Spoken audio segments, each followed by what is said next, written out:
Start. Hello बच्चों, पढ़ने तो चैनल में आपका स्वागत है। तो मैंने आपको चैप्टर 1 और चैप्टर 2 ये हमारी क्लास 10th की सीरीज चल रही है, जिसके अंदर मैं स्टार्टिंग से लेकर जो बच्चा अभी 9 से 10th में चढ़ा है तो उसको स्टार्टिंग से chapter 1, chapter 2, chapter 3 till chapter 15 पढ़ा रहा हूँ।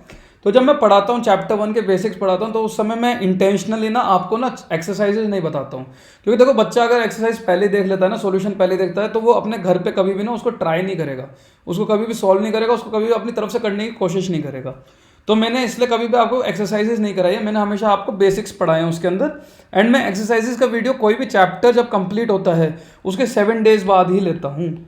कोई भी एक्सरसाइज का वीडियो कोई भी चैप्टर कंप्लीट होने के 5 से 7 दिन के बाद ही आपको वीडियो दिखेगा एक्सरसाइजेज का।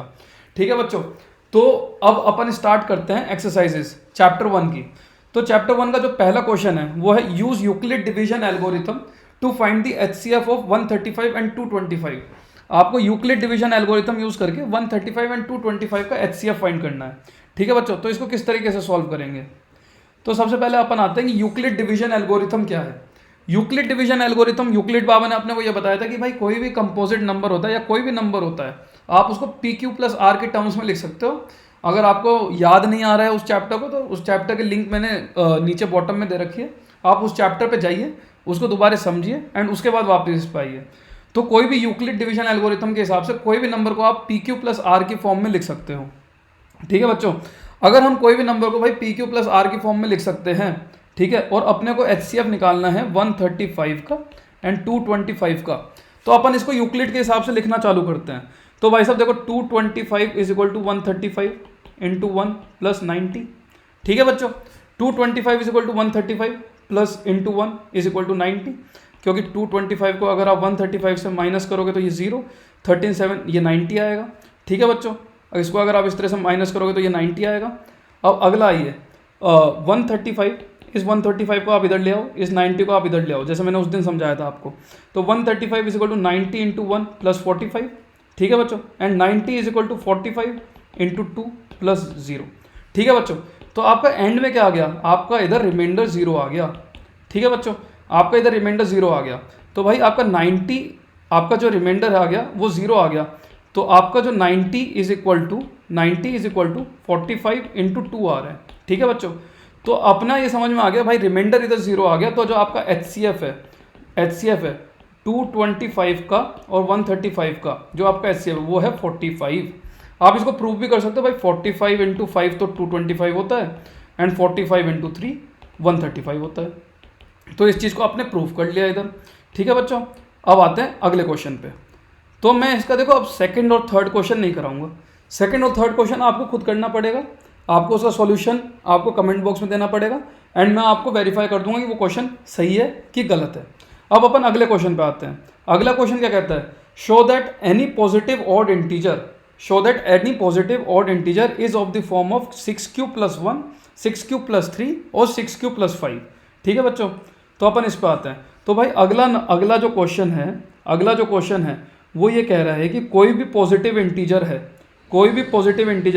वो या तो 6q प्लस 1 की फॉर्म में होगा, या 6q प्लस 3 की फॉर्म में होगा, या 6q प्लस 5 की फॉर्म में हो रहा है। ठीक है बच्चों, अब अपन इधर ना यूक्लिड का थ्योरम लगाते हैं। यूक्लिड क्या कहता है बाबा? a is equal to P Q plus R, where R is less than equal to p and greater than 0। ये यूक्लिड कहता है। अब भाई अगर यूक्लिड कहता है जो r की वैल्यू है वो लेस देन इक्वल टू तो p होनी चाहिए, ग्रेटर देन 0 होनी चाहिए। तो अगर हम 6q को यूक्लिड के हिसाब से लिखते हैं तो भाई p की वैल्यू तो 6 आती है।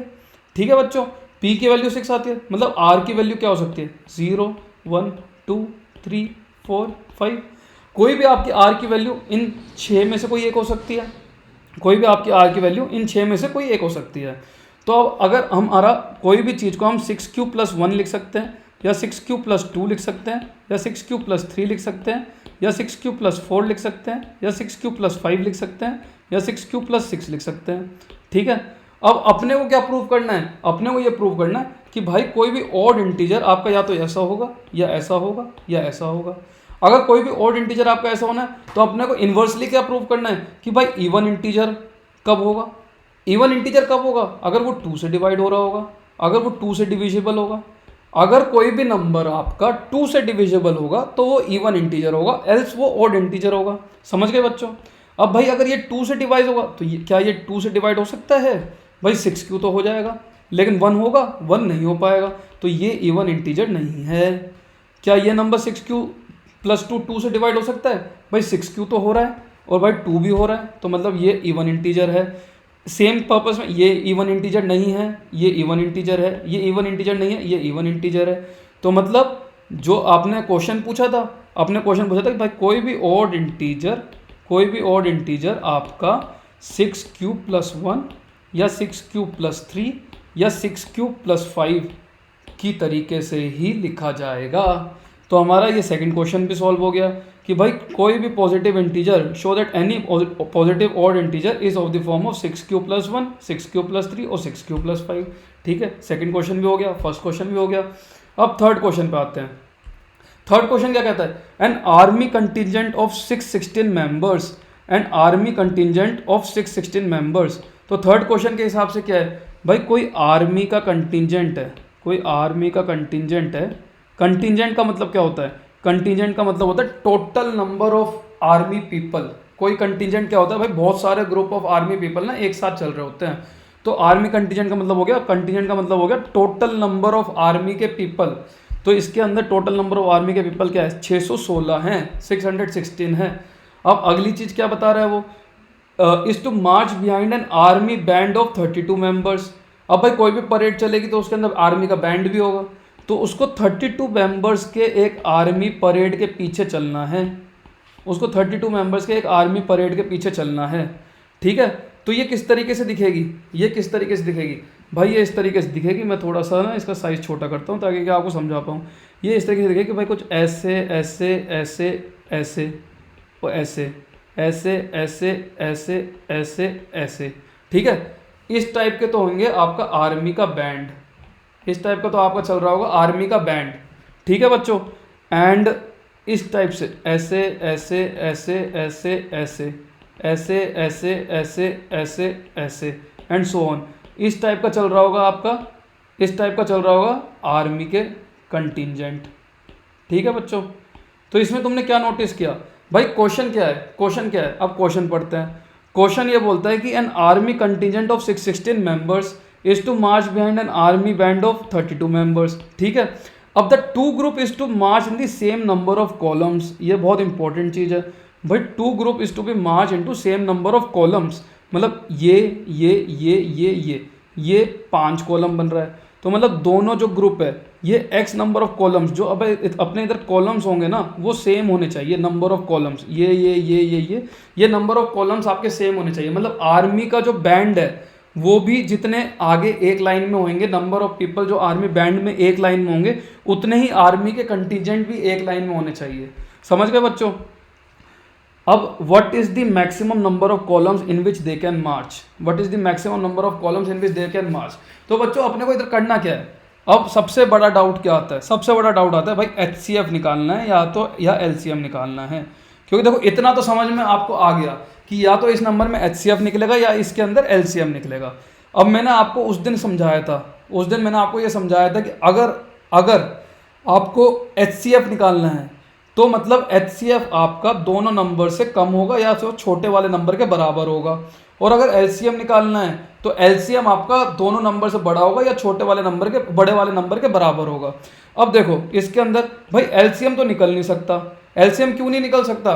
क्योंकि लेट्स से 32, एक तो 32 नंबर है, ठीक है, और दूसरा नंबर है आपका 616, दूसरा नंबर है आपका 616। तो जो आपका LCF होगा वो कम से कम 616 होगा, या तो वो 616 के बराबर हो सकता है या वो 616 के इक्वल हो सकता है। अब क्या 616 कॉलम्स में क्या होगा ये? मतलब क्या ऐसे ऐसे जो कॉलम्स होंगे वो 616 होंगे? वो 616 हो सकते हैं? वो नहीं हो सकते, क्योंकि भाई 616 तो आपके आर्मी के बैंड के मेंबर्स भी नहीं है। तो हमको इसमें क्या निकालना होगा? हमको इसमें HCF निकालना होगा। ठीक है बच्चों, अब हमको इसके अंदर HCF निकालना होगा। ये तो क्लियर हो गया। तो हमको क्या फाइंड करना है? हमको फाइंड करना है HCF ऑफ हमको इसमें फाइंड क्या करना है? HCF ऑफ 616, HCF ऑफ 616 और 32। हमको इसमें फाइंड करना है HCF ऑफ 616 और 32। अब भाई 616 इज इक्वल टू 32 इंटू, अब 32 से क्या इंटू करें। अब भाई इसको किस तरह से, छोटा तरीका बताता हूँ मैं आपको 32 से इंटू कैसे निकालोगे। अब 32 इंटू 10 निकाल के देख लो क्या होता है, वो 320 होता है। अब आप 32 इंटू 20 निकाल के देख लो, वो क्या होता है भाई 640 होता है। अब ये जो 616 है ये 640 के पास आ रहा है, ठीक है। अब इसमें से एक 32 को माइनस करके देख लो क्या होगा, 32 8 40 मतलब 608 होगा। मतलब ये भाई आपका 19 से तो बड़ा होगा, क्योंकि 32 इंटू 19 आपका 608 होता है और ये 616 आ रखा है। तो मतलब इधर आएगा आपका 32 इंटू 19 प्लस, अब ये 608 को 616 से माइनस करेंगे तो 8, मतलब 32 is equal to 8 into 4 plus 0, ठीक है बच्चों। तो आपका जो HCF आ गया, HCF आ गया आपका 8, ठीक है बच्चों। इसको थोड़ा बड़ा लिख देता हूँ मैं। तो इसके अंदर जो आपका HCF आएगा वो आपका आ गया 8, ठीक है। अब इसको प्रूव करते हैं कि ये हमारा आंसर क्यों है, ठीक है। तो हमारा जो जो हमारे आर्मी के बैंड मेंबर्स थे, आर्मी के जो बैंड मेंबर्स थे वो थे 32, और जो हमारा आर्मी का कंटिजेंट था वो था 616। और भाई हमारा जो HCF आया वो आया 8। क्या आया हमारा HCF, हमारा HCF आया 8, ठीक है बच्चों। तो अगर हमारा HCF 8 आया तो मतलब अगर वो 8 कॉलम में 1 2 टिल 8, ठीक है, ऐसे तो होंगे आर्मी का बैंड, ठीक है। ऐसा 4 बार ऐसे होगा, ऐसे ऐसे ऐसे टिल ये, और उसके बाद 8 कॉलम में, उसके बाद 8 कॉलम में आपका आर्मी का कंटिजेंट होगा। क्योंकि 616 को अगर आप 8 से डिवाइड करोगे, 616 को अगर आप 8 से डिवाइड करोगे, इसको थोड़ा क्लियर लिखता हूँ मैं ताकि ढंग से समझ में आए। 616 को अगर आप 8 से डिवाइड करोगे तो क्या आएगा, 8 8 जा 64, 8 7 जा 56, 56 56 56 77, मतलब आपका 77 नंबर ऑफ रोज होएगी, 77 नंबर ऑफ रोज होएगी आर्मी कंटिजेंट की, ठीक है बच्चों। तो अपने को सेकंड क्वेश्चन, थर्ड क्वेश्चन भी सॉल्व हो गया। अब अपन आते हैं फोर्थ क्वेश्चन पे, फोर्थ क्वेश्चन पे। तो फोर्थ क्वेश्चन क्या कहता है, use Euclid division lemma to show that square of any positive integer is either of the form of 3m और 3m+1, ठीक है बच्चों। तो भाई यूक्लिड का जो डिवीजन लेमा है उससे प्रूफ करो कि कोई भी पॉजिटिव इंटीजर का जो स्क्वायर होएगा वो 3m और 3m+1 के फॉर्म में होगा, ठीक है बच्चों। तो भाई ये क्या कह रहा है कि भाई कोई भी पॉजिटिव इंटीजर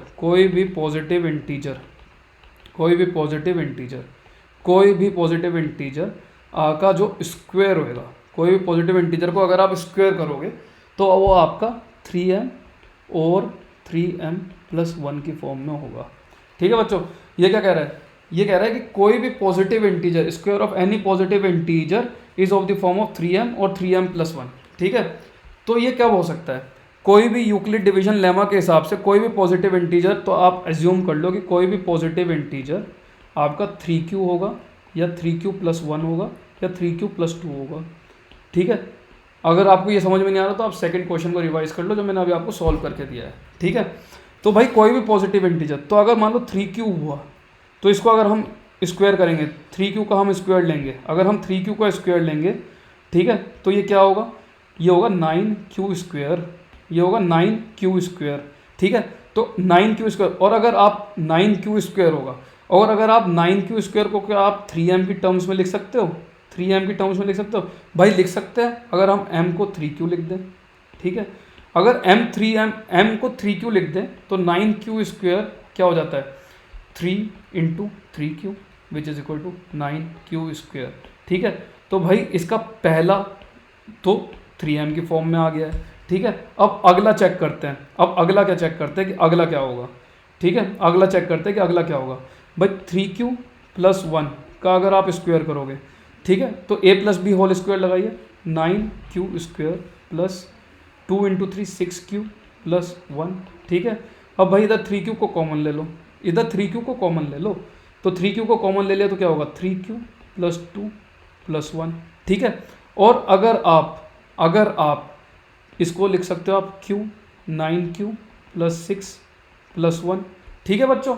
इसको आप लिख सकते हो 9q+6+1, इसको आप इस तरह से भी लिख सकते हो, इसको आप इस तरह से भी लिख सकते हो 3q² + 2q+1, ठीक है। और आप m को आप m को 3q² प्लस 2q के भी रिप्लेस कर सकते हो, क्योंकि भाई आपका कोई m है, ये भी कोई रैंडम इंटीजर ही तो है, तो इसको आप 3q² प्लस 2q को m लिख सकते हो।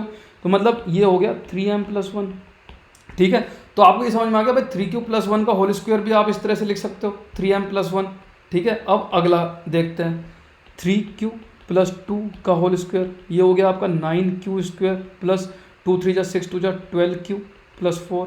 ठीक है, इसको आप क्या लिख सकते हो 9q² plus 12q plus 3 plus 1 लिख सकते हो। इसको आप क्या लिख सकते हो 3 को कॉमन ले लो, 3q plus 4, 3q plus 4 3q, इसको आप 3q को कॉमन ले लो, इसको इसमें आप 9q² plus 12q plus 3 plus 1 आ रहा है। ठीक है, इसमें आप 3 को कॉमन ले लो, ये आ गया आपका 3q² प्लस 4q प्लस 1, इधर प्लस 1 आ गया। तो भाई आप कोई भी m को ये भी तो एज्यूम कर सकते हो 3q² प्लस 4q प्लस 1। ठीक है, अगर हम m को ये एज्यूम कर लेंगे तो ये आ जाएगा 3m प्लस 1। तो आपने क्या देखा अभी भाई, कोई भी पॉजिटिव इंटीजर है, चाहे वो 3q है, चाहे वो 3q प्लस 1 है, चाहे वो 3q प्लस 2 है, अगर आप इसका होल स्क्वायर करते हो, इसका अगर आप स्क्वायर करते हो तो वो आपका 3m की फॉर्म में आ सकता है। अगर आप m को 3q मान लो, वो आपका 3m प्लस 1 की फॉर्म में आ सकता है। अगर आप m को 3q² प्लस 2q मान लो, और वो आपका 3m प्लस 1 की फॉर्म में आ सकता है अगर वो m को आप 3q² प्लस 4q प्लस 1 मान लो। तो मतलब आप कोई भी पॉजिटिव इंटीजर है, अगर आप उसका होल स्क्वायर करोगे तो वो या तो 3m के फॉर्म में होगा या वो 3m प्लस 1 की फॉर्म में होगा। ये अपन ने सॉल्व कर लिया इधर। अब अपन अगले क्वेश्चन पे आते हैं। भाई अगला क्वेश्चन क्या कहता है, use Euclid division lemma to show that cube of any positive integer. अब अगला क्वेश्चन क्या कहता है, भाई पहले तो हमने बात करी क्यूब स्क्वायर की, अब अपन बात करते हैं क्यूब की। तो कोई भी पॉजिटिव इंटीजर है आपका, कोई भी पॉजिटिव इंटीजर है, वो आपका या तो 3q होगा, या 3q प्लस 1 होगा, या 3q प्लस 2 होगा। ये अपन ने अभी ऑलरेडी प्रूव कर चुके हैं। तो अपन को क्या करना है, अब अपन को इसका होल क्यूब करना है, इसका होल क्यूब करना है, इसका होल क्यूब करना है, इसका होल क्यूब करना है। और अपन को इसको लिखना है इस तरह से कि अगर इसका क्यूब करेंगे तो वो तो या तो 9m होगा, या 9m प्लस 1 होगा, या 9m प्लस 8 होगा, या तो 9m होगा, या 9m प्लस 1 होगा, या 9m प्लस 8 होगा। इसको बच्चों आप लोग खुद सॉल्व करिएगा, एंड इसमें अगर कोई डाउट होएगा तो मेरे पास आप कमेंट सेक्शन में बताइएगा, मैं इसका सॉल्यूशन भी आपको फिर प्रोवाइड कर दूंगा। लेकिन मेरे हिसाब से अब ये आप आराम से सॉल्व कर दोगे अगर इसका आप होल क्यूब करोगे। अब अपन आते हैं एक्सरसाइज 1.2 पे।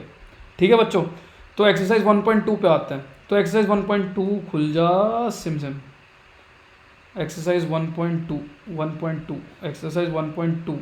तो आपको 1.2 एक्सरसाइज पे आते हैं। 1.2 एक्सरसाइज ये रही। 1.2 एक्सरसाइज क्या है, express each number as a product of its prime factor. तो भाई एक्सरसाइज 1.2 में क्या बातें हो रही है कि कोई भी कंपोजिट नंबर को आप प्रोडक्ट ऑफ प्राइम फैक्टर्स में लिख सकते हो। ये आपका फंडामेंटल थ्योरम ऑफ अर्थमेटिक जो मैंने आपको पढ़ाया था वो चीज़ है, ये फंडामेंटल थ्योरम ऑफ अरिथमेटिक। ठीक है बच्चों, फंडामेंटल थ्योरम ऑफ अरिथमेटिक है ये जो मैंने आपको पढ़ाया था कि कोई भी कंपोजिट नंबर आपका प्रोडक्ट ऑफ प्राइम नंबर्स के इक्वल होगा। ठीक है बच्चों, अब अपन आते हैं क्वेश्चन पे। तो पहला क्वेश्चन क्या है 140। पहला क्वेश्चन क्या है 140। भाई 140 इसको 2 से डिवाइड करो, 270। चलो इसको इस तरीके से नहीं करते, इस तरीके से तो बहुत लंबा हो जाएगा, इसको इस तरीके से नहीं करते, इस तरीके से तो बहुत लंबा हो जाएगा ये, इसको इस तरीके से करते हैं। 140 इसको 2 से डिवाइड करो, क्या आएगा 70। इसको 2 से डिवाइड करो, क्या आएगा 35। इसको 5 से डिवाइड करो, क्या आएगा 7। तो भाई 140 को आप लिख सकते हो 2 इंटू 2 इंटू 5 इंटू 7। इसको आप लिख सकते हो 2 to the power 2 into 5 into 7। तो मतलब 140 को आपने प्रोडक्ट ऑफ प्राइम नंबर्स के उसमें लिख दिया है। अब अगला क्वेश्चन पे आते हैं। अब अगला क्वेश्चन क्या बताता है हमको कि 156 का सॉल्व करो। 156 भाई इसको 2 से करो, 2 7 जा 14, 2 8 जा। इसको 2 से करो, 2 3 जा 6, 2 9 जा। इसको 3 से करो, 3 इंटू 13। तो भाई 156 क्या हो गया 2 इंटू 2 इंटू 3 इंटू 13 हो गया, मतलब 2 स्क्वायर इंटू 3 इंटू 13 हो गया। मतलब ये अगेन आपका प्रोडक्ट ऑफ प्राइम नंबर्स के अंदर हो गया है। ठीक है, अब इसका जो नेक्स्ट 2 क्वेश्चंस है ये आप अपने पास खुद सॉल्व करेंगे, एंड फिर नेक्स्ट 3 क्वेश्चंस को आप खुद सॉल्व करेंगे, एंड मेरे को बताएंगे कि आपसे सॉल्व हो पा रहा है कि नहीं हो पा रहा है। ठीक है बच्चों, अब अपन आते हैं सेकंड क्वेश्चन पे। सेकंड क्वेश्चन क्या कहता है, find the LCM and HCF of the following pairs and prove that LCM into HCF is product of two numbers. तो सबसे पहले लेते हैं 26 एंड 91। तो भाई 26 को फैक्टर करो पहले, 2 इंटू 13 ईजी है, 26 इज इक्वल टू 2 इंटू 13। अब 91 को फैक्टर करो भाई, 91 का फैक्टर ये इंटरेस्टिंग है भाई। 91 का फैक्टर क्या होगा, तो भाई 7 देखो, 7 1 जा 7, 7 3 जा 21। तो भाई 91 का फैक्टर क्या होगा, 7 इंटू 13। ठीक है, अब मैंने तुमसे क्या बताया था, मैंने तुमको बताया था भाई एचसीएफ और एलसीएम कैसे निकालते हैं अगर आपको फैक्टर्स दे रखे हैं तो। भाई मैंने आपसे बोला था कि एचसीएफ में सारे फैक्टर्स वो आएंगे जो दोनों के अंदर होंगे, और एलसीएम में सारे फैक्टर्स आएंगे चाहे वो एक के अंदर हो चाहे वो एक के अंदर ना हो। तो भाई एचसीएफ के अंदर सारे फैक्टर्स आएंगे जो दोनों के अंदर होंगे। अब दोनों के अंदर क्या क्या है, दोनों के अंदर 13 है, लेकिन 7 तो इसमें नहीं है और 2 इसमें नहीं है, तो एचसीएफ तो हो गया 13। अब एलसीएम क्या होगा, एलसीएम में दोनों के अंदर सारे फैक्टर्स आएंगे, तो भाई इसमें 2 भी आएगा, इसमें 7 भी आएगा, इसमें 13 भी आएगा। ठीक है, अब इसकी पावर क्या होगी, इसकी पावर जो 2 की हाईएस्ट पावर होगी वो होगी। तो भाई 2 की हाईएस्ट पावर तो आपकी 1 है, तो इसमें 1 पावर आ जाएगी। 7 की हाईएस्ट पावर 1 है तो 7 आ जाएगी। 13 की हाईएस्ट पावर क्या है इन दोनों में, 13 की हाईएस्ट पावर 1 है, तो भाई ये आ जाएगा। तो 37 इंटू 7 क्या हो गया, 91 इंटू 2 क्या हो गया, 2 182। तो भाई इसका एलसीएम तो होगा 182, इसका एचसीएफ होगा 13। अब अगले क्वेश्चन पे आते हैं, तो अगला क्वेश्चन क्या है, अगला क्वेश्चन बोल रहा है 510 एंड 92 का एचसीएफ बताओ। अगला क्वेश्चन बोल रहा है 510 एंड 92 का एचसीएफ बताओ। तो 92 और 510 को लिख देते हैं इधर। अब पहले 510 को सॉल्व करते हैं, 2 2 जा 4, 2 2 जा 4, 11, 2 5 जा 10, 2 5 जा 10, 2 5 जा 10, 255। इसको 5 से करो, 5 5 जा 25, 5 1 जा 5। ठीक है, इसको क्या करो, इसको 3 से करो, 3 1 जा 3, 3 7 जा 21। तो भाई 510 is equal to 2 into 5 into 3 into 17। अब 92 करो, 2 2 4 जा 8, 2 6 जा 12, 2 23। तो भाई 92 आपका क्या हो गया, 2 इंटू 2 इंटू 23। अब इसका जो एचसीएफ है और इसका एलसीएम, ये दोनों चीज़ निकालनी है, इसकी एचसीएफ निकालना है और एलसीएम निकालना है। मैंने आपको क्या बोला था, एचसीएफ के अंदर वो फैक्टर्स आएंगे जो दोनों के अंदर इंक्लूडेड होंगे। तो भाई 2 दोनों के अंदर है, तो भाई 2 तो आएगा ही आएगा। ठीक है, अब 23 दोनों के अंदर नहीं है, 3 दोनों के अंदर नहीं है, 17 दोनों के अंदर नहीं है, तो आपका खाली 2 आएगा, आपका खाली 2 आएगा एचसीएफ के अंदर। ठीक है बच्चों, अब भाई 2 का फैक्टर क्या आएगा, अब 2 का लोएस्ट फैक्टर आएगा। तो 510 के अंदर तो 2 का लोएस्ट फैक्टर 1 है, 92 के अंदर 2 का फैक्टर 2 है, तो भाई 2 की पावर 1 आएगी। तो मतलब एचसीएफ तो इसका हो जाएगा 2।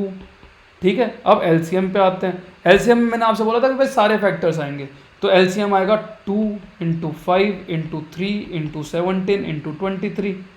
सारे फैक्टर्स ले लिए ना भाई साहब एलसीएम के अंदर। अब एलसीएम के अंदर मैंने ये आपसे ये बोला था कि जो बड़ा पावर होगा, एलसीएम के अंदर जो बड़ा पावर होगा वो आएगा। तो एलसीएम के अंदर 92 का बड़ा पावर क्या है, 2 है, तो 2 टू द पावर 2। तो मतलब जो आपका इसका एलसीएम होगा वो होगा आपका 60 इंटू 17 इंटू 23। इसको कैलकुलेट कर लेना, ये आपका आंसर है।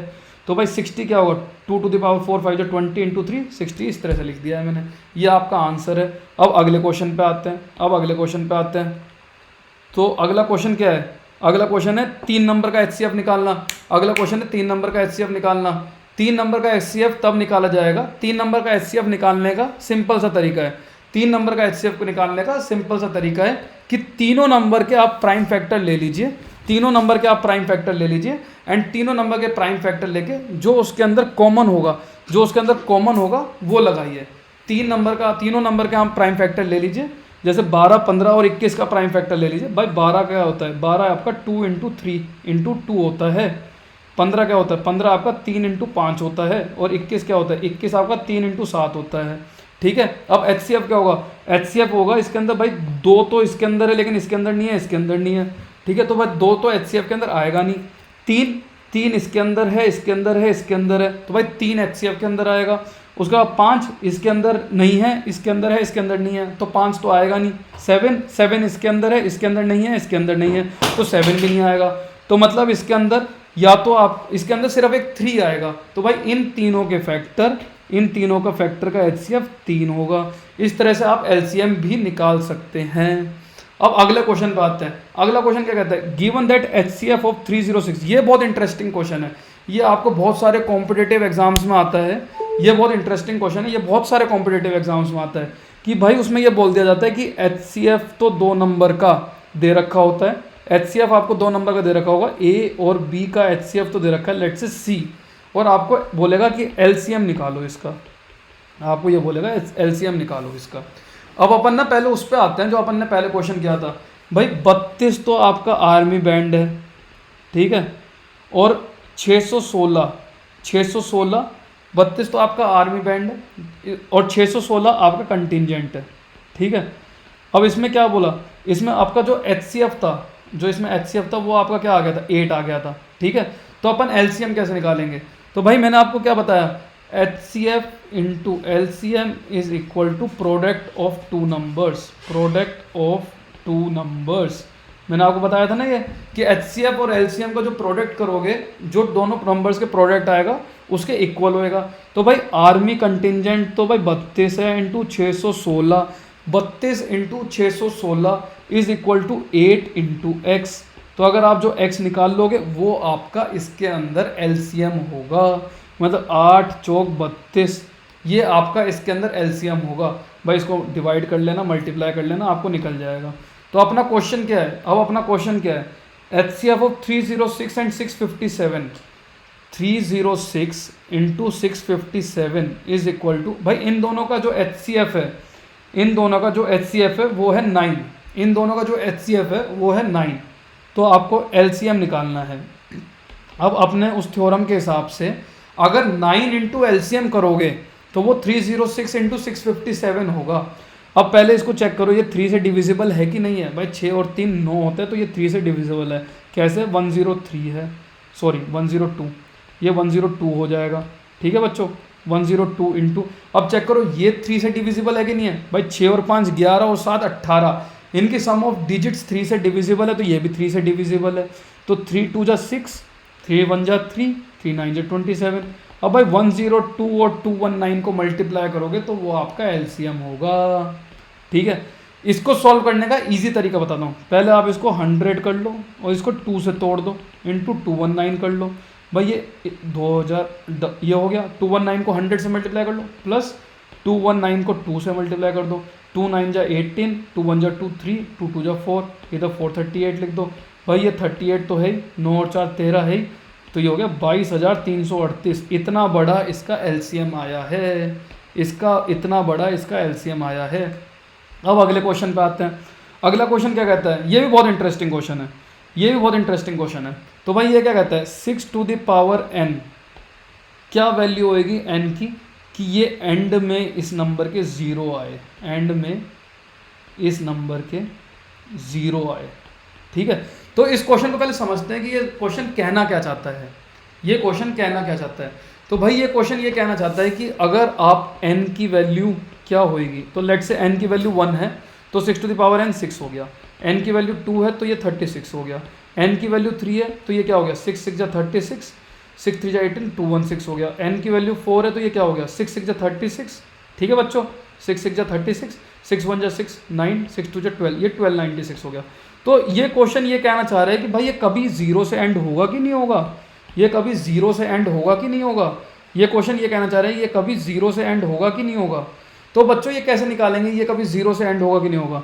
तो बच्चों किसी भी नंबर को कोई भी नंबर हो अगर उसको 0 से एंड होना है, कोई भी नंबर हो अगर उसको 0 से एंड होना है, तो उसके अंदर 2 और 5 ये दोनों फैक्टर होने चाहिए। ये बच्चों समझो कैसे मैं बोल रहा हूँ। तो बच्चों इसको समझिए मैं कैसे बोल रहा हूँ। तो भाई लेट से 10 है, भाई 10 0 से एंड होता है, तो इसके अंदर फैक्टर जो हो गया वो 2 इंटू 5 हो गया, मतलब 2 और 5 इस फैक्टर के अंदर है। अब आप 10 को किसी से भी मल्टीप्लाई कर दो, लेट से 10 को आपने 5 से मल्टीप्लाई कर दिया 50, तो 5 इंटू 10 अगेन 5 इंटू 2 इंटू 5, तो इसके अंदर भी 2 और 5 एक मल्टीपल है। अब आप लेट से 100 ले लो, भाई 100 क्या होता है 10 इंटू 10 होता है, मतलब 2 इंटू 5 इंटू 2 इंटू 5, तो इसके अंदर भी 2 एंड 5 मल्टीपल है। तो मतलब कोई भी नंबर अगर 0 से एंड हो रहा होगा तो उसके अंदर 2 and 5 मल्टीपल होंगे। अब पिछले क्वेश्चन पे आते हैं। तो भाई 6 टू द पावर n है, 6 टू द पावर n को आप इस तरह से भी तो लिख सकते हो, 2 इंटू, आप इसको इस तरह से भी तो लिख सकते हो 2 into 3 into 2 into 3 to the power n। ठीक है बच्चों, तो अगर आपने 6 टू द पावर n को इस तरह से लिख दिया 2 into 3 to the power n, ठीक है बच्चों, तो इसको भाई आपने इसको लिख दिया 2 into 3 to the power n। इसका मतलब क्या है, इसके सिर्फ 2 फैक्टर्स हैं। इसका मतलब क्या है, इसके सिर्फ 2 फैक्टर्स हैं। और वो कौन कौन से हैं, वो एक तो 2 है और एक 3 है, वो एक तो 2 है और एक वो 3 है। लेकिन क्या इसके अंदर 5 एक फैक्टर है, क्या 5 एक फैक्टर है? भाई 5 तो एक भी फैक्टर नहीं है इसके अंदर। अगर 5 इसके अंदर नहीं है फैक्टर तो क्या ये कभी 0 से एंड हो पाएगा? तो भाई ये कभी भी 0 से एंड नहीं हो पाएगा, क्योंकि 5 तो आपको चाहिए 2 के साथ अगर उसको 0 से एंड कराना है तो ये आंसर इसका कभी भी n आपका कभी भी 0 से एंड नहीं हो पाएगा, चाहे n की वैल्यू कुछ भी हो। तो 6 टू द पावर n कभी भी 0 से एंड नहीं हो पाएगा, ये इसका सॉल्यूशन है। अब अगले क्वेश्चन पे आते हैं, 7 into 11 into 13, 7 into 11 into 13, 7 into 11 into 13 plus 13, क्या ये एक कंपोजिट नंबर है? भाई अगर ये कंपोजिट नंबर है तो ये प्राइम नंबर से मल्टीप्लाई हो रहा होगा, पक्का से पक्का। इसको अगर आप फैक्टर करोगे तो ये प्राइम नंबर से मल्टीप्लाई होगा। तो भाई 13 को कॉमन ले लो, 7 इंटू 11 इंटू 1 प्लस 1 आ गया, तो 13 को कॉमन ले लो। भाई 7 इंटू 11 तो 77 हो गया, प्लस इंटू 1 78 हो गया। तो भाई 78 तो 2 से भी डिवाइड होता है, तो इसको लिख दो 39 इंटू 2। भाई 39 तो 3 से भी डिवाइड होता है, तो इसको लिख दो 13 इंटू 13 इंटू 3 इंटू 2। भाई ये तो प्राइम नंबर्स के फैक्टर्स है, तो ये तो प्राइम नंबर के फैक्टर है। और हमारा फंडामेंटल थ्योरम ऑफ अर्थमेटिक क्या कहता था कि अगर कोई भी नंबर आपका प्राइम नंबर के फैक्टर्स से मल्टीप्लाई हो रहा है, कोई भी नंबर का अगर आप ब्रेकअप कर रहे हो प्राइम नंबर के फैक्टर से ब्रेकअप कर रहे हो, तो वो एक कंपोजिट नंबर है। तो भाई इसका आंसर क्या है, इसका आंसर यस है। तो 7 इंटू 11 इंटू 13 का आंसर यस है। ठीक है बच्चों, अब आते हैं अगले क्वेश्चन पे। अब अगला क्वेश्चन क्या है, there is a circular path around the sports field. अगला क्वेश्चन क्या कहता है, अगला क्वेश्चन ये कहता है there is a circular path around the sports field. भाई आपके स्कूल में कोई भी एक स्पोर्ट्स ग्राउंड होगा, अगर आपने कभी स्पोर्ट्स ग्राउंड नहीं देखा तो कभी ओलंपिक्स देखे, चलो ओलंपिक्स भी नहीं देखा तो आपने क्रिकेट का फील्ड तो देखा होगा। तो भाई ये सारा क्रिकेट का फील्ड गोल ही होता है, तो आपका स्पोर्ट्स ग्राउंड भी गोल ही होता है। तो अगर कोई भी रनिंग की एक्टिविटी आती है तो वो हमेशा गोल में ही कंसिडर करी जाती है, circular path around the sports field. अब भाई सोनिया एक लड़की है, तो चलो लड़की को ड्रॉ कर लेते हैं। भाई मेरे को लड़की ड्रॉ करनी नहीं आती, ये लड़का दिख रहा है तो इसके बाल डाल देते हैं तो ये लड़की बन जाएगा। ठीक है, तो इसका नाम है सोनिया। तो ये 18 मिनट लेती है एक स्पोर्ट्स फील्ड को कंप्लीट करने में। अब इसको एक और लड़की को ड्रॉ कर लेते हैं, और भाई इसका नाम क्या है, इस लड़की का नाम क्या है, इस लड़की का नाम है सोनिया। और भाई ये लड़की नहीं है, ये तो लड़का है, रवि। इसका नाम तो क्या है, रवि। और ये 12 मिनट में वो सर्कुलर फील्ड को कवर कर लेता है। ठीक है बच्चों, ये 18 मिनट में करती है और ये 12 मिनट में करता है। ठीक है बच्चों, अब अपने को क्या पूछा है, अब अपने को पूछा क्या है, suppose they both start at the same point at the same time. ये दोनों एक ही पॉइंट पे स्टार्ट करते हैं, एक ही टाइम पे स्टार्ट करते हैं। After how many minutes will they meet again, after how many minutes, after how many minutes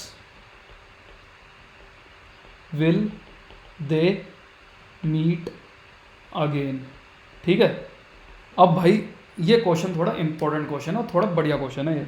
ठीक है भाई, ये तो आपका 18 मिनट में कंप्लीट करती है पूरा एक सर्कुलर राउंड, ये आपका 12 मिनट में कंप्लीट करता है। तो अब आप इसमें HCF निकालना है कि LCM निकालना है, इन दोनों में से क्या निकालना है।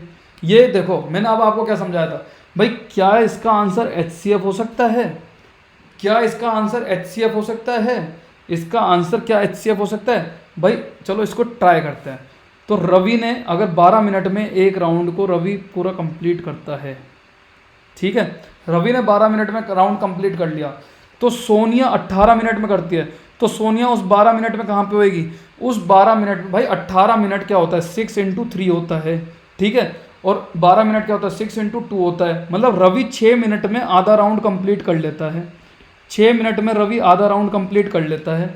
और सोनिया क्या करती है, सोनिया 6 मिनट में 1/3 राउंड कंप्लीट करती है। सोनिया 6 मिनट में 1/3 राउंड कंप्लीट करती है। और रवि 6 मिनट में आधा राउंड कंप्लीट कर लेता है। रवि 6 मिनट में आधा राउंड कंप्लीट कर लेता है। तो क्या ये कभी भी पहले राउंड में मिल सकेंगे?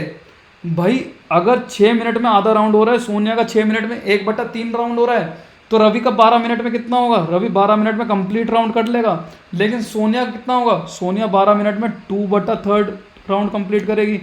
तो भाई ये कभी भी एक पहला जो मिनिमम 12 मिनट है उसमें तो ये कंप्लीट नहीं कर पाएंगे। ये समझ में आ गया? तो अगर आपको ये समझ में आ गया कि भाई आपका जो आंसर है वो ग्रेटर देन इक्वल टू 12 है, इसका मतलब क्या है? आप HCF नहीं ले सकते, मतलब इसके लिए आपको LCM लेना पड़ेगा। ठीक है बच्चों, अब LCM निकालते हैं 12 और 18 का। तो भाई 12 क्या होता है? 2 × 6, तो ये क्या हो गया? 2 × 2 × 3।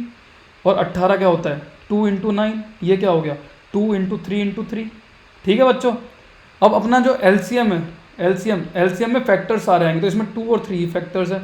और LCM में वो फैक्टर्स आते हैं जो दोनों में बड़े होते हैं। तो भाई इसमें तो 2 बड़ा है तो इसमें 2 आ जाएगा, तो इसमें 3 बड़ा है तो इसमें 3 आ जाएगा, मतलब 4 × 9 आ जाएगा, मतलब 36 आंसर आ जाएगा। तो मतलब आपका जो आंसर है वो 36 है। मतलब वो पूरा 36 मिनट में ये दोनों मिलेंगे। इसको प्रूव करते हैं। तो भाई रवि है, रवि 36 मिनट में कितना ट्रैवल कर चुका होगा? 36 मिनट्स में रवि ने कितना ट्रैवल किया होगा? एक पहले, फिर दूसरे में, और तीसरे में। तो भाई 36 मिनट में रवि ने 3 राउंड कंप्लीट करे होंगे, 3 राउंड्स। अब भाई सोनिया है, सोनिया की स्पीड क्या है? सोनिया की स्पीड है 18 मिनट। तो भाई 36 मिनट में वो कितने राउंड कंप्लीट कर लेगी? वो 36 मिनट में 2 राउंड्स कंप्लीट कर लेगी। लेकिन 36 मिनट में दोनों तो भाई अपने स्टार्टिंग की जगह पे हो गए। 36 मिनट में दोनों अपने स्टार्टिंग की जगह पे हो गए, मतलब 36 मिनट्स के अंदर दोनों के दोनों सेम पॉइंट पे पहुंच चुके होंगे।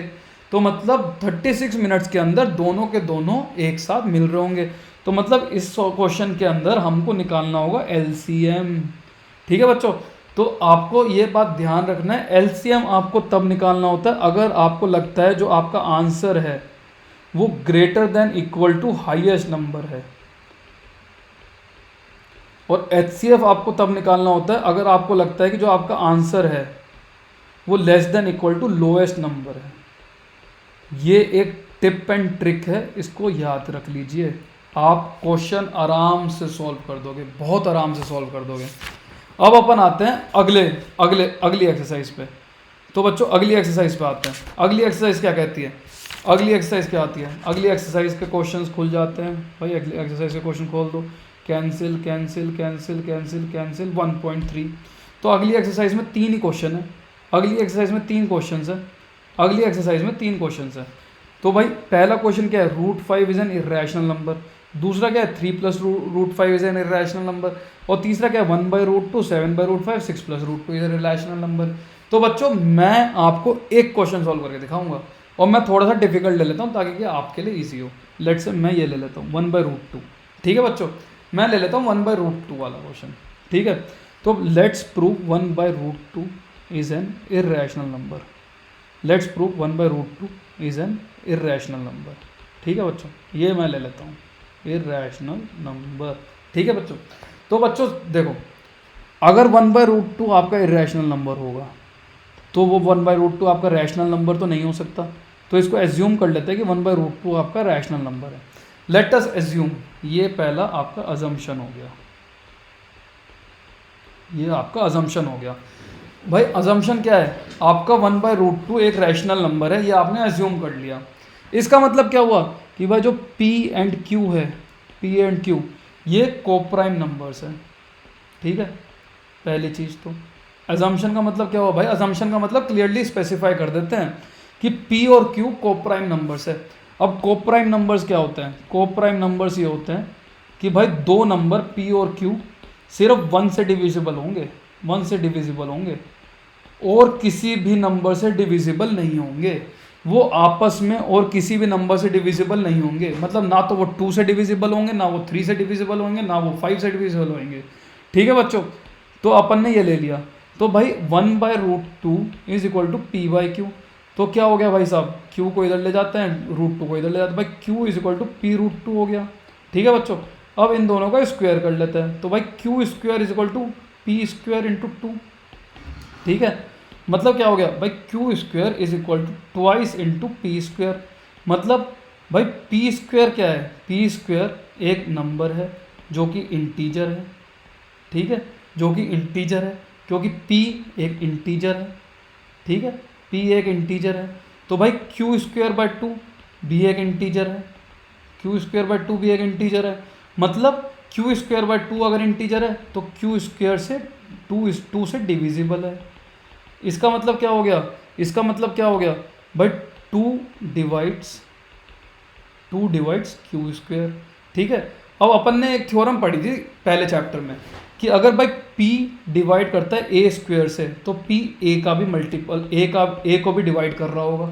तो इस केस में क्या होगा भाई, टू डिवाइड करता है क्यू स्क्वायर को तो टू करेगा डिवाइड क्यू को भी। ठीक है बच्चों, टू क्यू को भी डिवाइड करेगा। ठीक है, अब अपन लेते हैं, अगर क्यू टू को डिवाइड करेगा, अगर टू क्यू को डिवाइड करेगा तो क्यू क्या होगा, टू इंटू लेट से एल होएगा।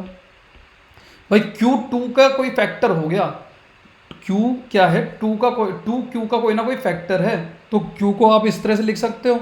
अब भाई अगर आप क्यू को 2l लिख सकते हो और Q square is equal to 2p square है, अगर Q square is equal to 2p square है और अगर आप क्यू को 2l लिख सकते हो तो इसको सब्सटीट्यूट कर दो। भाई 4l square is equal to 2p square, तो भाई 2 से 2 कट गया, तो 2l square is equal to p square. तो सिमिलर केस में जो आपने प्रीवियसली प्रूव किया था, बट 2 डिवाइड क्यू स्क्वायर हो गया, तो इधर क्या हो गया, 2 डिवाइड्स पी स्क्वायर हो गया। तो इसका मतलब क्या हो गया भाई, 2 डिवाइड्स पी हो गया। भाई अगर 2 आपका p को भी डिवाइड कर रहा है और q को भी डिवाइड कर रहा है, इसका मतलब तो ये हो गया ना कि भाई 2 आपका p को भी डिवाइड कर रहा है और q को भी डिवाइड कर रहा है। लेकिन आपने एज्यूम क्या किया था, आपने एज्यूम किया था कि p और q तो कोप्राइम है, मतलब p और q कोप्राइम है, तो मतलब 2 should not divide p and q। भाई तो आपने एज्यूम किया था कि जो 2 है वो p एंड q को डिवाइड नहीं करना चाहिए, लेकिन 2 तो p एंड q को डिवाइड कर रहा है, मतलब आपका अजम्पशन ही गलत है, मतलब आपने भाई माना ही गलत था। तो अगर आपका अजम्पशन गलत है तो आपने अजम्पशन क्या लिया था, आपने अजम्पशन लिया था कि 1/√2 एक रैशनल नंबर है, और आपका अजम्पशन गलत प्रूव हो गया, तो मतलब 1/√2 एक इर्रेशनल नंबर है, हैंस प्रूव्ड। तो भाई अगर आपको 1/√2 एक इर्रेशनल नंबर है प्रूव करना है, तो पहले उसको एज्यूम कर लो, या आपको कोई भी इर्रेशनल नंबर एज्यूम कर लो कि वो रैशनल है, फिर ये दिखा दो कि वो रैशनल तो हो ही नहीं सकता, इसलिए वो इर्रेशनल है। ठीक है बच्चों, तो अब अपन अगली एक्सरसाइज पे आते हैं। अब अपन अगली एक्सरसाइज पे आते हैं, जो है एक्सरसाइज 1.3 कंप्लीट हो गई। अब 1.4 पे आते हैं। ठीक है, अब 1.4 क्या बताती है, without actually performing the long division state whether the following rational numbers will have terminating. अब इसको ना इधर ही सॉल्व कर देंगे क्योंकि ये है आसान एक्सरसाइज। ठीक है बच्चों, इसको इधर ही सॉल्व कर देंगे। ठीक है, तो भाई आपको ये बताना है कि ये जो नंबर है ये टर्मिनेटिंग डेसिमल एक्सपेंशन है या non terminating repeating decimal expansion है। अब अपन ना पहले इसका थोड़े से ना बेसिक समझ लेते हैं कि इस क्वेश्चन को सॉल्व कैसे करना है। तो अपन ने समझा था कि भाई non terminating non repeating and non terminating repeating, ये दोनों कब होते हैं। तो बच्चों अगर आपको याद है चैप्टर 1 की पहली क्लास, जो सेकंड पार्ट है चैप्टर 1 रियल नंबर्स का, जो मैंने आपको पढ़ाया था, तो मैंने आपको बताया था कि नॉन टर्मिनेटिंग नॉन रिपीटिंग कब होएगा, वो नॉन टर्मिनेटिंग नॉन रिपीटिंग तब होगा अगर वो 2 × 5 का ही फैक्टर होगा कोई ना कोई, मतलब जो उसका डिनोमिनेटर होगा वो 2 to the power m और 5 to the power n के फॉर्म में लिखा जा सकेगा।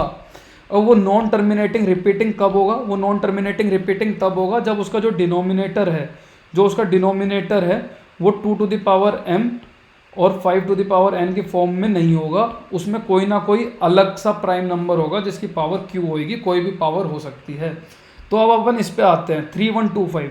तो भाई 3125 का पहले फैक्टर निकालते हैं। 3125 है क्या, 3125 भला क्या, 3125 लेट से 5 है, 5 6 जा 30, 5 2 जा 10, अब अगेन 5 है, 5 एकम 5, 5 दूनी 10, 5 पंजे 25, इधर 5 है, 5 दूनी 10, 5 पंजे 25, इधर 5 है, इधर 5 आ गया, इधर 5 है, इधर 5 एक आ गया।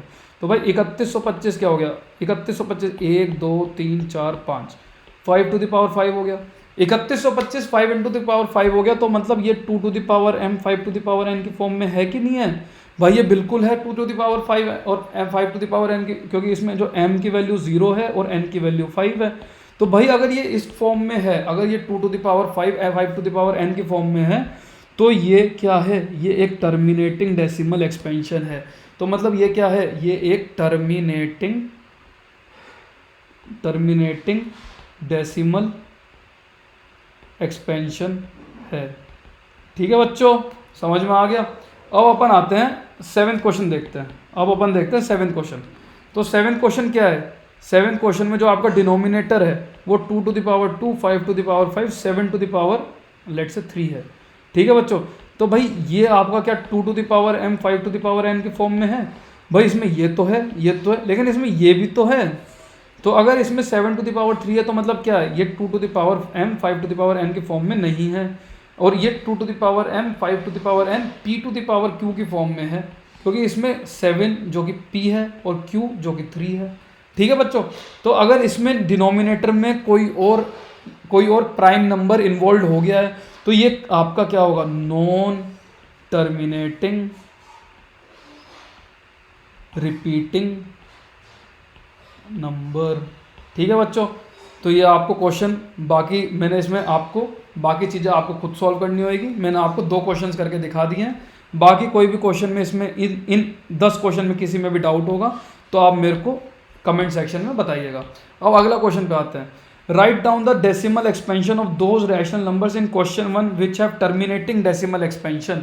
तो भाई आपको ना डेसिमल एक्सपेंशन लिखने का तरीका भी बता देता हूँ मैं, कैसे लिखते हैं ताकि जल्दी से हो जाए। तो अपन इस पे आते हैं 3125 वाले क्वेश्चन पे आते हैं।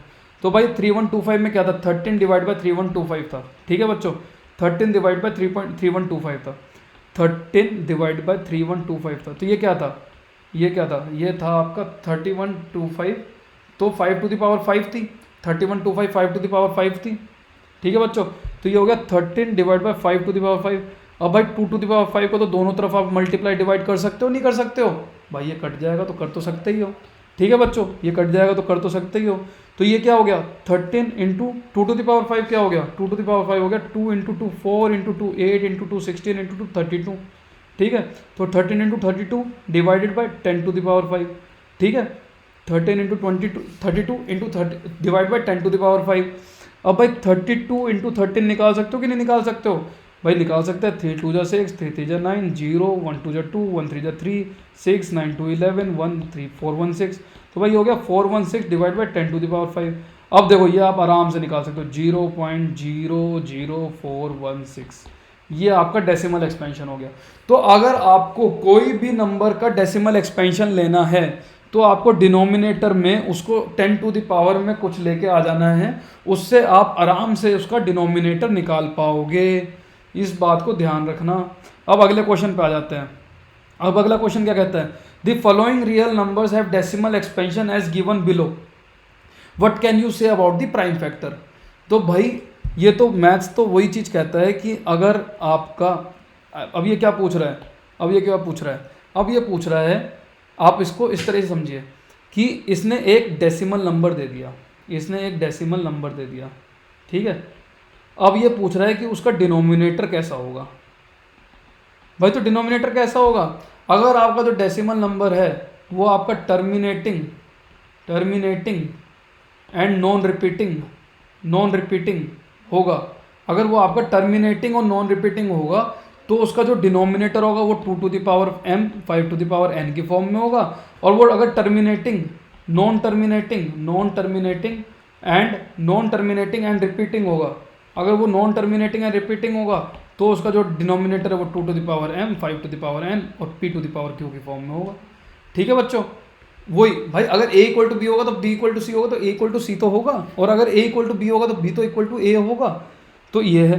तो भाई ये वाला जो क्वेश्चन है, इसमें आप चेक क्या कर रहे हो, इसमें आप ये चेक कर रहे हो कि भाई ये जो नंबर है 1 2 3 4 5 6 7 8 9, ये क्या है, ये एक टर्मिनेटिंग नंबर है, ठीक है बच्चों। तो ये टर्मिनेट, तो इसका डिनोमिनेटर क्या होगा भाई, इसका denominator 2 into 5 to the power 2 to the power m और 5 टू द पावर n के फॉर्म में होगा। इसका denominator 2 to the power m और 5 टू द पावर n के फॉर्म में होगा। अब भाई ये नंबर है 120 1200 12000 124 टाइम 0, भाई ये तो ना तो रिपीट हो रहा है, नॉन रिपीटिंग है ये नंबर, ठीक है बच्चों। और भाई डॉट डॉट डॉट तो लगा ही दिया, तो मतलब नॉन टर्मिनेटिंग भी है ये नंबर बच्चों। भाई अगर ये नॉन रिपीटिंग नॉन टर्मिनेटिंग है मतलब ये तो नंबर रैशनल ही नहीं है, तो ये नंबर इर्रेशनल नंबर है, ठीक है बच्चों। तो ये नंबर एक इर्रेशनल नंबर है, क्योंकि irrational number non terminating non repeating होते हैं। अब इस नंबर पे आई भाई, तो इसमें बार लगा दिया, भाई बार लगा दिया का मतलब क्या है, ये नंबर बार बार रिपीट हो रहा है 1 2 3 4 5 6 7 8 9 1 2 3 4 5 6 7 8 9, भाई ये नंबर बार बार रिपीट हो रहा है, लेकिन ये नंबर टर्मिनेट नहीं हो रहा है, ये नंबर टर्मिनेट नहीं हो रहा है, मतलब इसका जो डिनोमिनेटर होगा, इसका जो डिनोमिनेटर होगा वो 2 to the power m 5 to the power n के फॉर्म में नहीं होगा। तो इस क्वेश्चन में यही पूछा है कि क्या आप उसके p बाई क्यू की फॉर्म को में what can you say about the prime factor of Q, तो आपको q के प्राइम फैक्टर पे कमेंट करना है इस क्वेश्चन में। तो आपने q के प्राइम फैक्टर में कमेंट कर दिया इस क्वेश्चन में। तो बच्चों देखो, मैंने आपको चैप्टर 1 पढ़ा दिया, मैंने आपको सारे चैप्टर जो चैप्टर का 1 है उसके चारों एक्सरसाइजेस करा दिए। अब मुझे ऐसा लगता है कि आपको फर्स्ट चैप्टर में सीबीएसई लेवल के लिए कोई दिक्कत नहीं होनी चाहिए। अपन धीरे धीरे आर डी शर्मा लेवल पे भी आएंगे, लेकिन उसके लिए थोड़ा सा रुकते हैं, थोड़ा सा आप अभी आगे और पढ़िए, उसके बाद मैं कुछ क्वेश्चंस लेके आऊँगा जो आर डी शर्मा के अच्छे क्वेश्चंस होंगे, उनको समझेंगे, ठीक है बच्चों। तो भाई खुश रहो, समझते रहो, एकदम से एक्सरसाइजेस मत सॉल्व करा करो, पहले पूरा कॉन्सेप्ट समझा करो मैथ्स का। एक बार कॉन्सेप्ट समझ गया ना, एक बार कॉन्सेप्ट चमक गया तो आप एक्सरसाइज प्यार से चमका लोगे। और भाई देखो, एंड में ना इस चैनल को सब्सक्राइब कर दो, आपकी बहुत दुआएं लगेगी मेरे को, इस चैनल को प्लीज़ सब्सक्राइब कर दो। एंड थैंक यू बच्चों, मैं आपको कल दोबारा मिलता हूँ, जिसमें मैं आपको चैप्टर 2 सेकंड चैप्टर है, सेकंड चैप्टर का मैं आपको पूरा एक्सरसाइज को सॉल्व करा रहा हूँ। थैंक यू एंड दोबारा मिलते हैं। अरे यार, स्टॉप रिकॉर्डिंग तो मैं इधर से भी कर सकता था।